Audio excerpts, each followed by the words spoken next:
5 seconds. The Industrial Policy Resolution of 1948 was good so far as it went, but unfortunately, the spirit of it could not be understood or appreciated by the common man in this country, so a new orientation of this policy was given, and the Honorable Prime Minister, after his return from China, publicly declared that the future policy of the country, or rather the future pattern of society, will be the socialist pattern. That was further emphasized by the resolution passed at the session of the Congress and later reiterated by Sri Devdar, President of the Indian National Congress. I am very glad to say that the spirit of it has been caught by the nation today. If I may say so, the nation has taken up the challenge for securing the socialist pattern of society. It behoves all sections, both inside this house as well as outside, without having mutual recriminations, to try and propagate in a sincere manner and establish the socialist pattern of society indicated by the statements of the great leaders of our country. It may be relevant and pertinent if I refer to a few sentences from the memorandum presented on the 4th June 1939 by our Prime Minister, who was the chairman of the All India Planning Committee, which came into existence when there was provisional autonomy in the provinces. On pages 39 and 40 of that report, he stated, "It is clear that the drawing up of a comprehensive national plan becomes clearly an academic exercise with no relation to reality unless the planning authority or those to whom it is responsible or in a position to give effect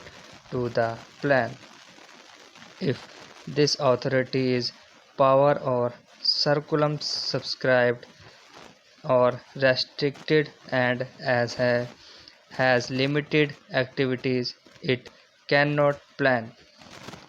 An essential prerequisite for planning is thus complete freedom and independence for the country and removal of all outside control. This implies that the country possesses in itself full sovereign authority to take any measures, adopt any policies, and form any relations with other countries as may seem best to its governing authority in the interest of the country and its people.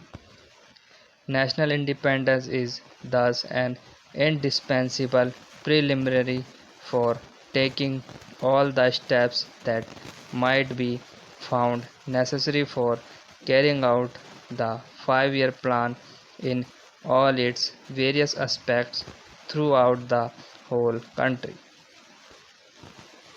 At the present moment, it is clear that not only have we in India no national independence, but we are hedged in and obstructed by numerous restrictions, limitations, safeguards, and reservations which block the path to planning and progress. Our plan for national development must therefore be drawn up for a free and independent India. Thanks to the sacrifice made by millions of our countrymen and countrywomen under the leadership of the father of the nation, Mahatma Gandhi, we have today secured complete sovereign political independence at a time when the nations of the world were engaged in the bitterest struggle using all the weapons of destruction. If, therefore, we have secured political independence during the period of a quarter of a century, it should not be difficult, especially when we are today masters in our own country, to secure a socialist pattern of society as has already been indicated, but it requires the assistance, the propaganda, the active work of all those who are interested in this. I am sure so long as my honorable friends, the minister, the deputy minister, and the other minister who represents the commerce and industry ministry can give us an assurance that the capitalist pattern who would be avoided. Some of us who believe in a cent% socialist democracy give an undertaking that certainly totalitarian policy will not be introduced in this country, because we have believed all along during the fight that we have given to the British government when we secured political independence that we shall try to maintain democracy undiluted and a socialist democracy at that. I am absolutely certain that in this country of our liberty of thought, liberty of speech, and liberty of action will be guaranteed to every citizen to express his views in the manner he pleases. I therefore assure my honorable friend